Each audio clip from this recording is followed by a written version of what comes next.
I will warn you now, Broncos country. If you are not a fan of the New Orleans-Denver pipeline, or if you are a proponent of the Denver Broncos making a big trade this offseason, then you probably should not watch this video because you're not going to like it. I want to bring in this tweet from Nick Roberts tagging Benjamin Albright. Hey, Benny, bad haircut. That's really funny. With the disclaimer, it may be far too early to predict anything with real accuracy. What odds do you give to the Broncos trading for Deebo Samuel or a bigger name Joker type player like him? And trigger warning, Broncos country, you're not going to like this. I don't believe they'll be trading for players, Benjamin says. When Taysom Hill gets cut by the Saints, they may look at him. Right off the bat, I don't think Taysom Hill would be the only move the Denver Broncos make this offseason to add Joker-type players. If they do, then we've got big problems, and we're going to have some serious conversations about Sean Payton and George Payton. But I do believe that with Benjamin Albright saying with pretty definitive certainty that Hill's going to get cut, Denver makes all the sense in the world in terms of a destination. I mean, it's basically New Orleans West out here. Almost all of Taysom's old coaches are now here in Denver. From Sean Payton, Darren Rizzi's most likely going to be the Broncos special teams coordinator. You've got Pete Carmichael here. You've got Joe Lombardi here, and there's many more as well. Members of the training staff, members of the medical team. All of these guys that Taysom Hill worked with in New Orleans are now here in Denver. So if Taysom Hill gets cut by the Saints, and with new head coach Kellen Moore coming in, it's probably pretty likely that is what's going to happen. Then, yeah, I do believe Taysom Hill is going to be a Denver Bronco. There's a lot of concern from fans about Hill's health because not only is he 34 years old, but he's coming off of a multi-ligament knee injury that he suffered at the end of last season. ACL, MCL, the whole thing. What is his health going to be come training camp or come the beginning of the year? I doubt that he would be ready for training camp. I believe he suffered the injury in December. But by the beginning of the regular season, that might be the time where you start to ease him in. And honestly, if they were to bring in Taysom Hill, he probably might not have an impact until the later half of 2025 when he's finally getting his feet wet and getting comfortable coming off of that injury. The question is, will he even be the same player coming off of that injury at 34 years old? I don't know. But if the Broncos were to sign him, it would be a one-year deal, probably pretty close to the vet minimum, with little to no guaranteed money, and you'd probably tack on some incentives, maybe catch incentives or total snap incentives. That would probably be the most likely one given all the different positions that Taysom Hill plays. If he hits those snap incentives, then he obviously make a little bit more cash that way. But I don't think that the Denver Broncos would be taking a massive risk bringing in Taysom Hill. It would be a very low risk, potentially high reward type of move.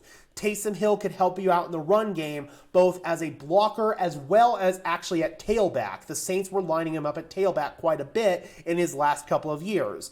Also, he can help out your pass game both as kind of a wildcat quarterback. He can create mismatches. He can also be a guy who lines up at tight end. He can line up out wide at receiver. There's a lot of different things that you can do on offense with Hill, and that's not even getting into the special teams. And that might be the big selling point bringing Taysom Hill here, especially if what is expected to happen happens and Darren Rizzi becomes the Broncos special teams coordinator.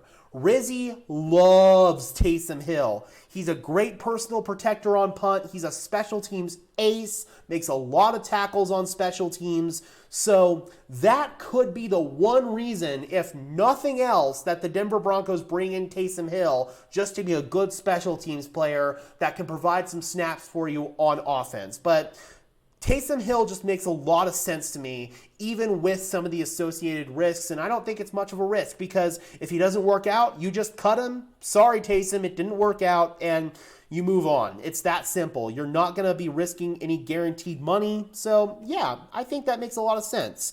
Let's go ahead and look at Taysom Hill's stats last year. He only played in 8 games. He had, I believe it was a rib injury before he suffered his ACL tear. He didn't play in that New Orleans-Denver game. And then he finally came back from that, played in maybe like 3 or 4 more games, and then he suffered that ACL tear. 31 targets, 23 receptions, 187 yards, 8.1 yards per catch through the air for Taysom. He was formerly listed as a tight end last year. No receiving touchdowns, but he did have 6 rushing touchdowns. The Saints really like to use him in quarterback power situations, in short yardage and red zone. No doubt that would happen here in Denver if the Broncos were to bring in Taysom Hill. Passing, he was 2 for 4, 21 yards, and an interception. So there are very much a lot of creative ways that you could utilize Taysom Hill, and Sean Payton knows all of them, given the fact that he was the guy who made Taysom Hill who he is today. Payton even was holding out hope for a little while that Taysom Hill could be Drew Brees' potential successor in New Orleans, but it was very clear after that 2020 season that Taysom Hill is not a quarterback. He's a good wildcat guy. He's a good gadget guy that you can use in a lot of different roles. He is the ideal Joker type player, but he's not a quarterback. He's just not. So the Broncos bringing in Taysom Hill, I don't think would detract them from bringing in other players at tight end. Juwan Johnson through free agency, another New Orleans Saint. That makes even more sense considering that Albright's saying here that they're probably not going to trade for anybody, so there goes my David Njoku to Denver dream.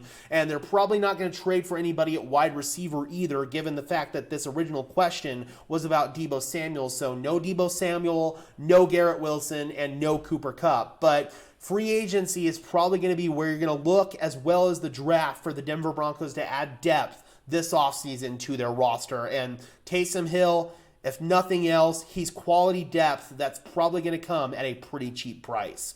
All right, guys, be sure to leave a like on this video as well as subscribe to the channel, and let me know in the comment section below. How would you guys feel if the Denver Broncos were to bring in Taysom Hill? Would you be upset by it, or do you think that a low-risk move like Taysom Hill could make some sense for this team? Drop those comments down below, guys. I would love to hear from you as always. And until next time, Broncos country, I am your host, Gage Madrid, saying peace out.